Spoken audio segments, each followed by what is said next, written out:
So this presentation, as I say, is targeted, generally speaking, at someone who perhaps has a website or they have their own digital presence already, and they're now wondering what to do next. So we're going to cover a lot of different things here.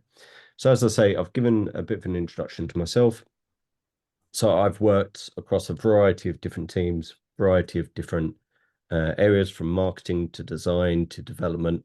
And I've recently become, or I say recently, about 3 years or so ago now, become a trustee of a charity as well. So there's a lot going on there. So as we move into the agenda, what we're going to talk about is things to consider when you're launching a new website, finding out who your audience is. So who you're speaking to, who are who are your market, how to make data work for you, a few SEO basics. So SEO stands for search engine optimization. It's effectively the practice of how to get yourself on Google and Bing and other search engines like this, and move yourself up those rankings. And then we're going to finish on a Q&A at the end where you can ask any questions that you might have. So first of all, when you have a new website, obviously you want to launch in the best possible way. So a few things to consider when you may be in a position where you have a new website or you've just created perhaps something on Squarespace, Wix, or any of these easy to use website tools, is make sure that you sign yourself up for something called Google Analytics. Now, Google Analytics is a free tool. It's now known as GA4. What that tool will enable you to do is to really critically assess your new website. So that may be that you're working for a company that has a website and they don't really know what to do with it, or it might be that you're launching your own thing. Either way, it's always really good practice to have an analytics tool on site. So in this case, we talk about Google Analytics just purely because it's free. Just by setting this up on your website, it will allow you to understand who you're talking to, what they do on your website, how they interact with it, pages that they're struggling to understand, perhaps, or areas of your website that are important to them, and perhaps you've not really put as much time into it as perhaps you could have done.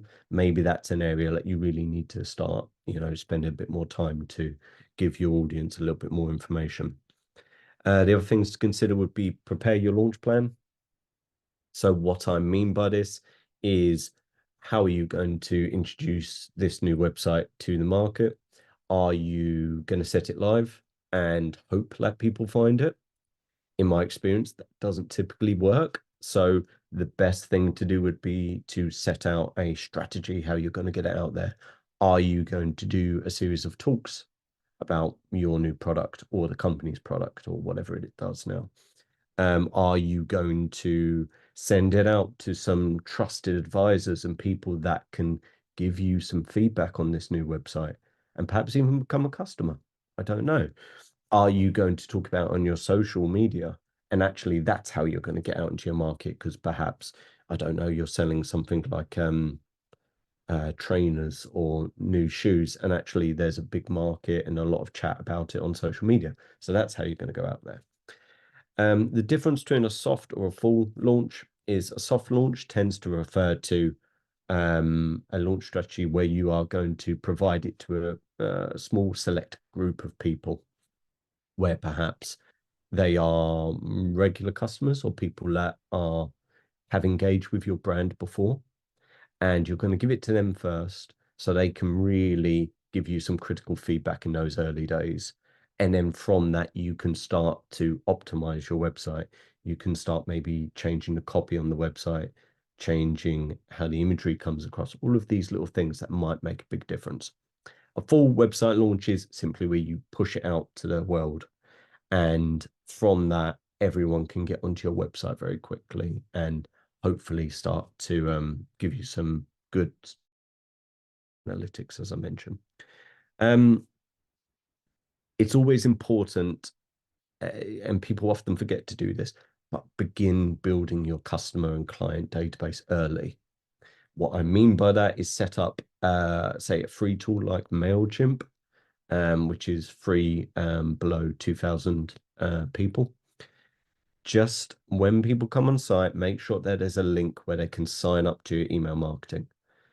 By doing that, you start to get a real good sense of who's interested in the product or service, who would like to know more, who is quite happy for you to market to. Yes. And then you can start to understand a little bit more about their behavior um, Конечно. Вот это when you're тоже engaging with that, кстати. you know. And that gives you a little bit more. All of these little things give you a little bit more data about who you're talking to. The beauty of building that database nice and early is these are people who want to be engaged by you. These are people that if you have a promotion that you wish to push, or the fact that you're going to start offering a new service, these are the people who want to hear about it first. So in that, you've got a little select group of people who are going to be fans of whatever it is that you go on to do. Once you have all of these things in place and you really hone all of these little bits and pieces in here, now it's the time to go and push your website out, because now you have the strategy to how you're going to push it out into the world. You've got your analytics account set up, you've got a database running, and now you're ready to go. So once you have all of those things in place, it's now about, okay, who are the people you're talking to? Who is your audience? Who are those people that love what you do? Now, once you have analytics on site, that will give you a whole world of information about who visits the site, which we'll cover in a little bit. The other things to consider are perhaps adding a customer survey on your website. So asking people for additional feedback about maybe your product, your service. So for instance, you might see these things on, I don't know, like Amazon or ASOS or the BBC. When they make certain updates to the website, they are always asking for critical feedback from the people using it. The reason being is people who are engaging with your brand will always be quite, or more often than not, are quite willing to give their viewpoint.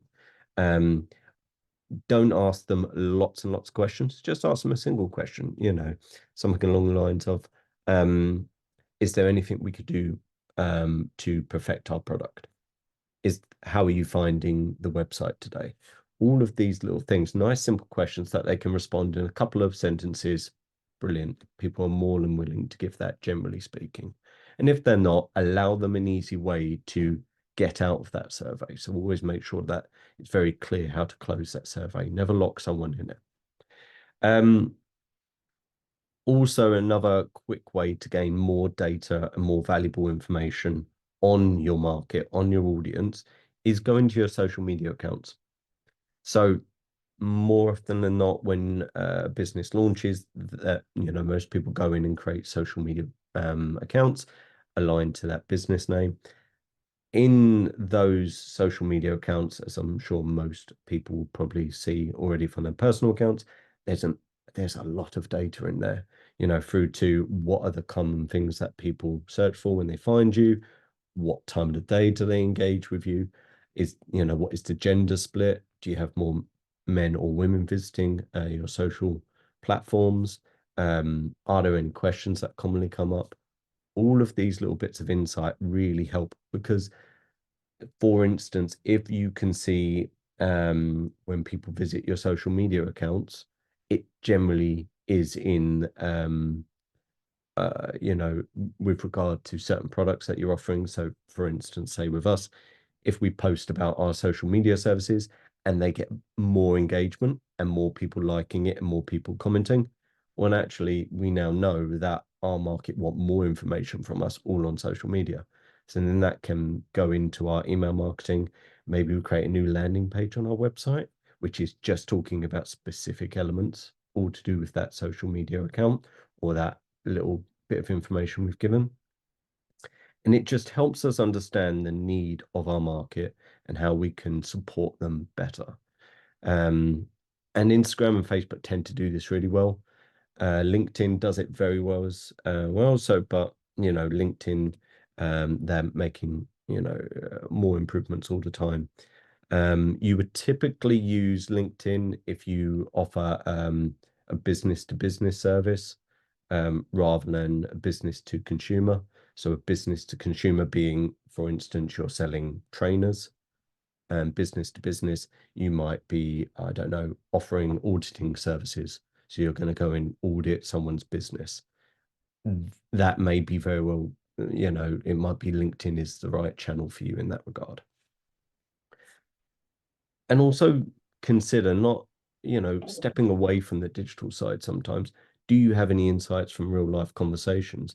Have you spoken to your customer base and they always ask the same questions? Do they always have the same problems? Are there any common issues that come up? Are there anything that when you speak to someone, they ask you a question about why don't you offer this particular service or that particular product? Well, that's all valuable insight because you can already understand that there is a demand in your market to provide that information. Now it's just simply you need to go away and provide it. And as soon as you do, get back to those people who had that conversation with you and just say, based on your insights and your feedback to us, we've now created, a new product. And, we're really happy to give you perhaps a discount on that, or, as the first person who gave us that idea, that type of thing. All of this information here is widely and freely available to you. Most people who launch a website don't consider all of these things. They already believe they know exactly what their user base and what their market needs from them. In my experience, that's very rarely the case. Or they might understand a very small part of it, but they don't understand the whole story. So actually, by using all of this really important information, it can then inform new updates that you make to your marketing, your website, your, phone conversations you have with people. This gives you lots of opportunity to continue to grow. So really worth considering. When we come on to analytics, now GA4 as an analytic tool can seem really scary. There's a lot of information in there. It's easy to become a little bit bogged down with it, a little bit bamboozled by it all. I would really recommend just keeping it really simple at the beginning. Look at Google Analytics and GA4, look at them in these key areas. So acquisition, what this will tell you is where did that traffic come from? How are they getting into your website? In that area, what that typically tells you is, we had a click that came from Instagram. Actually, it's a poor example. Instagram doesn't allow it. LinkedIn, and they came to the website. Now you know that that part of your marketing is working because actually you can start to see people coming to your website and engaging with you. So really important to understand. Bounce rate. Commonly a misunderstood metric in GA4 and analytics. Bounce rates determine how useful someone finds your content.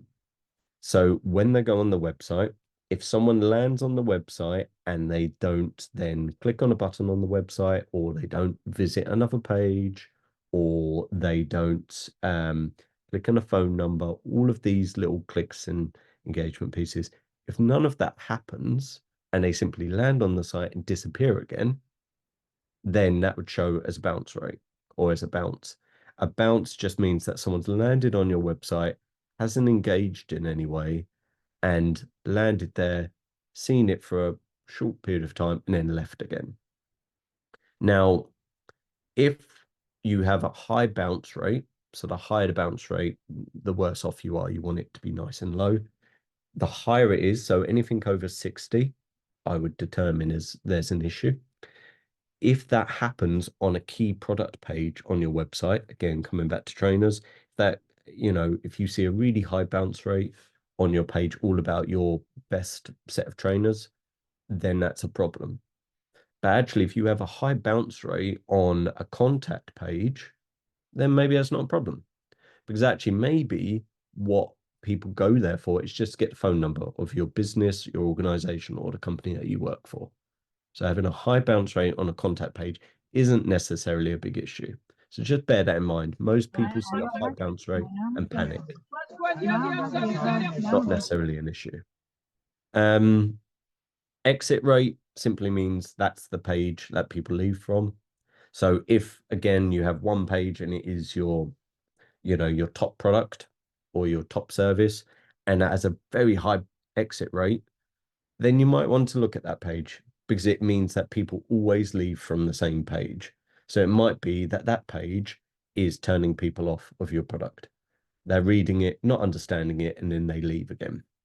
So there may be an issue. Doesn't mean necessarily there is, but it's worth having a little look at it and just trying to understand why people leave that page in particular. Average session duration, really good metric here, really good piece of information to understand. It just simply indicates how long people stay on your website for one session. And a session just means if I go onto a website now and I click around, let's say on Facebook, they would see that as a single session. If I come back again tomorrow, that would be seen as a different session. So just on one visit, how long typically do people stay around? It's a good measure of how engaged people are. Because obviously if you have someone on your website and they've been on there for 3 minutes, that's a very engaged person. If the average session duration is 10 seconds, that might tell you that A, your product isn't reaching the right people. B, it might tell you that the content or copy on your website isn't explaining itself very well. And C, perhaps the product isn't what people need, and maybe it needs a little bit of adjustment. Again, all things to consider. Number of sessions per page. What are the most popular pages? So you can see, are there certain pages that are really high in performance and then other ones nobody looks at? And if nobody looks at it, maybe get rid of it. Save yourself having that on your website. Top devices. How do people visit your website? So is it on a mobile device? Is it on a tablet? Is it on a desktop? If, for instance, you work for an accountancy company and you are selling, I don't know, audits to different businesses, likelihood is it will be on a laptop or on a desktop device because they're looking whilst they're at work. If you are selling holidays, then it's probably a mobile device where they start their research, but they actually purchase on a laptop or on a desktop computer because still there is a little bit of hesitancy spending money on a mobile device, especially if it's an older market. It's something that is changing, but worth considering. Landing pages. What I mean by landing pages, quite simply, what page are commonly landed on. Typically, it tends to be the homepage is the top one, but it might be that the company you work for or own has one key product, and that is the landing page of choice. Once you can see the top landing pages, you can start to see what they're doing really well versus ones that perhaps aren't working, like you thought might have worked, but actually no one really is looking at. Again, a really interesting metric to have a little look at there. So advice I commonly give is try to understand where your customers, where your market are coming from. What are their desires? What are they hoping to get from you? Where are perhaps their pain points? What sort of emotional state are they in where they need to come to you? Are they in a place where actually they've got lots of money and they want to spend it and they really like, new clothes, so they've come to your website to buy some new clothes? Is it that actually I keep going back to accountancy, but for instance, maybe they've had some issues with their HMRC and now they're looking for an accountant, and that's why they're coming to your website because they need someone to help them. Try to understand that, sympathize, and build a website around them. Are there any common journeys you see on your website? It's really important. You will get quite a lot of this information from GA4, Google Analytics again, where you can see what are the patterns people have when they come to the website. So for instance, do people always go to the homepage first? And then they go to maybe the about page to find out who you are and what you're about. And then they go to your product, top product, And then after that, maybe they go to the contact form to get in contact with you to ask some questions before they come back and purchase. Don't know.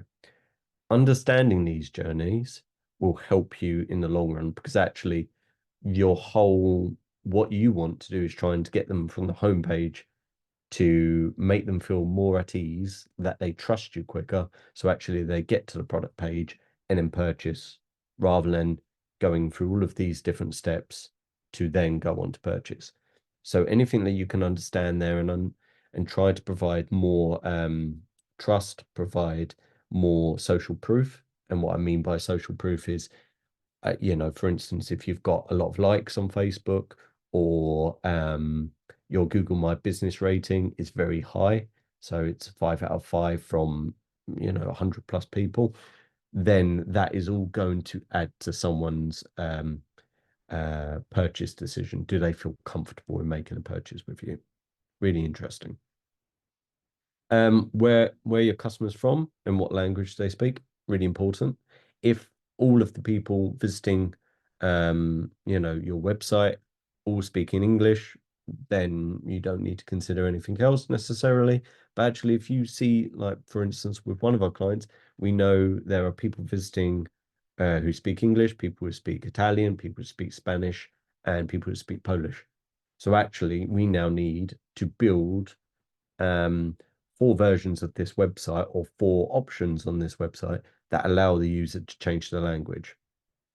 That piece of work isn't worth doing if there's only ever one language people are speaking. But once you understand that, you can develop it to sort of fit your market and make them feel at ease and comfortable. What devices do they use? Again, we spoke a moment ago about if people come on mobile. Think about that, how you go from this big website that you currently have, how does that shrink down onto a mobile device? Again, it's a consideration not many people used to think about. It's becoming more and more prevalent. But how does that work? And actually, is the journey on mobile easy, or is it more difficult than the main site? If it's more difficult, then that's something that needs to be addressed. What are the most popular pages? Obvious why you would look at that. How can you understand more about that and move forward? And once you understand that, it will help you moving forward. Is there anything missing? If you keep seeing lots of people going to your website and there's lots of people arriving and then disappearing quite quickly, perhaps there's something missing. Perhaps you're not addressing a problem that people have and they were expecting you to. And if that's the case, perhaps it's worth speaking to some people that are past customers, or people that you would assume would be interested in what you do, because actually you might be able to understand a little bit more about their expectations moving forward. Then you can make some really good changes with them in mind. As I mentioned, there are lots of tools out there and ways to better understand the people out there who might engage. So you can use analytics, as I mentioned. There's tools like Hotjar, who offer a free version of their tool. Hotjar is a heat mapping tool. And what that will give you is, once put on your website, is it will give you a sense of how far down the page people get on your web pages, where they look, where does their cursor move and stay, where are most of the clicks, and just gives you more information. Google Trends, really good one, and Google Insights, really worth having a little look at. Again, all free, and it allows you to try and understand the people you're speaking with. And then obviously all of the social platforms. Ignore G+, no longer exists, but think about those social platforms and what more you can understand from them. A point that I'm always speaking to our clients about is optimize what you have. So actually, if you are a really great copywriter and your business is providing copywriting services, and you gave a talk all about why you should write in a persuasive um, copy tone, and how to do that. Well, then use that to build your email database. Use what you have currently, and how can that be of value to more people? How can you give that away for free to maybe your social following, to endear them to your business? You know, if you, I don't know, if you have a checklist that actually people who are struggling filing a self-assessment tax return, if you've got a checklist that you could provide those people that would help them file that tax return as an accounting business, and you can give that to them for free, use it. You don't necessarily have to create new things to be interesting. Have a look at what you currently have. You're trying to get to a point where you've got plenty of expertise, you've got plenty of, great things to say. What have you already created that could be useful for people who don't know about you yet? So, rather than using more of your valuable time, how else can you sort of interact with your audience and the people who are going to soon love you? So SEO, the basics. So search engine optimization is it's a big area. There's a lot to dig into. There's a lot to learn. Um, it's because it's very popular, the idea of getting to position one in Google, because you get into position one of Google and Bing, money comes with that because you're in front of the right people at the right time. People think that getting into position one for Google and Bing is really easy, and that it will just happen overnight. It doesn't. Any SEO work that you do today won't really take effect for another 6 to 8 months. It's just the nature of it. It's just how it is. So if ever, pardon me, if you're ever in a position where someone comes to you and says, I can get you into position one on Google by next week, they're lying. That can't do it. The only way that can happen is via the use of something called pay-per-click or PPC, which is Google advertising, where you pay Google to list you higher up the page, and is advertising you pay each time someone clicks on your adverts. Absolutely fine, and get you out to push very high up in Google very quickly. But that's different from search engine optimization. Search engine optimization, or otherwise known as organic search, it's just that's your long-term marketing strategy. This is what you want. This is everything that you're going to work towards. If you get all of the SEO basics right, and people are finding you just organically via Google, you don't have to pay for that. You've just done your job very, very well, So people are typing in, you know, for instance, with us, digital agency Brighton, and we're in the top, let's say 1 to 5. Great, fantastic. That's a lot of people typing that. So it's interesting to know. So there was a time gone by with SEO where you could do certain things to fool Google. There were certain things that people used to do a lot to trick their way around it and sort of hack their way around SEO. You will be found out without doubt. Google are very, very smart, and they've got all of these different algorithms now to spot these things and spot these little issues and little hacky things that people are trying to do. And if they find it, they will, there's potential that they could blacklist you. If they blacklist you, it's very difficult to get you off that list. We've had clients in the past where the old SEO company or person they used did some things like that. It's very difficult to, bring them back in. So just bear that in mind. So as I mentioned earlier, it's always best to consider SEO as a long-term strategy. Anything you do today won't really see impact for 6 to 8 months. It might be earlier, but if you think of 6 to 8 months, you've got your mindset right. So if SEO is your long-term strategy, short-term strategy would be things like PPC or pay-per-click, as I mentioned, paid social media, so advertising on Instagram and so on and so forth.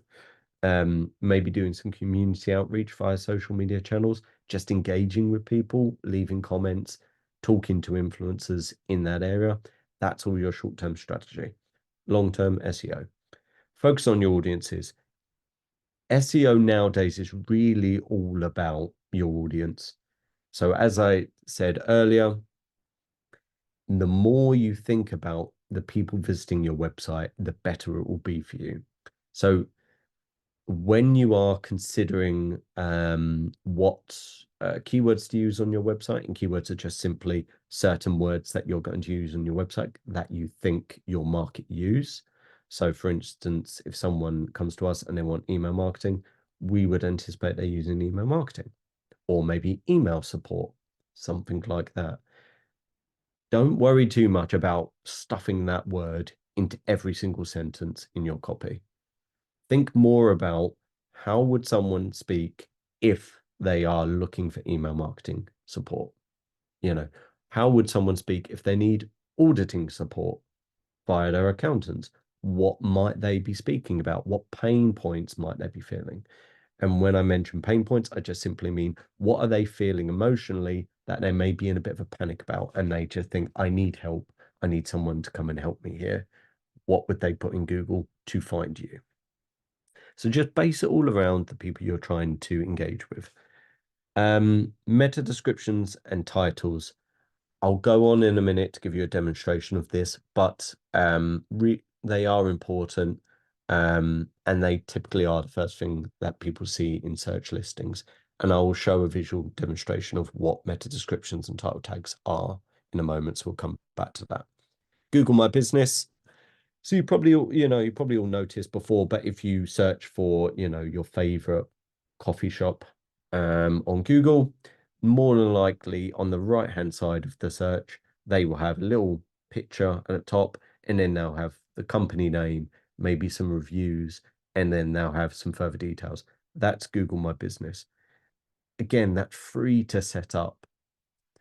If you set that up, it occupies more space.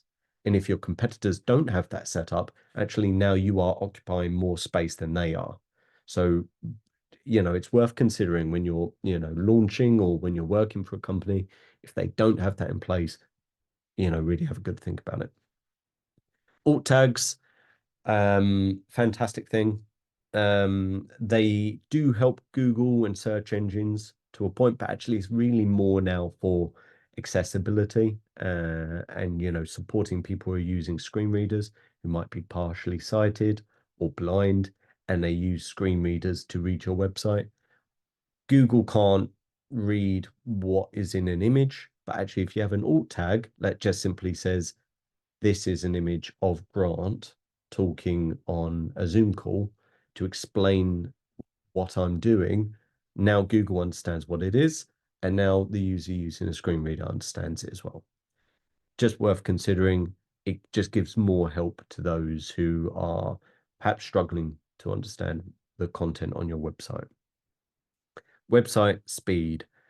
We've all been on a website that is too slow, and we all know how frustrating that is. If your website or the company you work for, if their website is too slow, or it's just a bit clunky when you come onto it and just difficult to use, people will go off and find someone else who can do it quicker.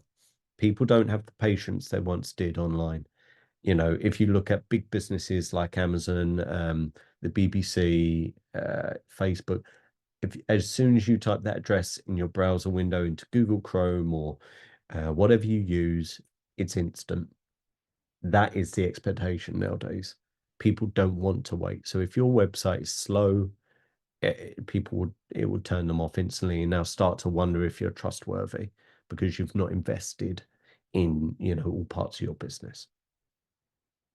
So what does it all mean? So as I mentioned a moment ago, this is the visual demonstration. So Google My Business, it's a bit of an old picture. We've thankfully got more nice reviews now, but this is Google My Business, as I mentioned earlier. The beauty of this is it occupies more space against perhaps some of our competitors, but also you can put real images in there, which make a huge difference. Focus on showing people that you're not just a big corporate or you're not a business that has no face to it. Show people who you are. It gives reviews, which again make people feel more at ease. People.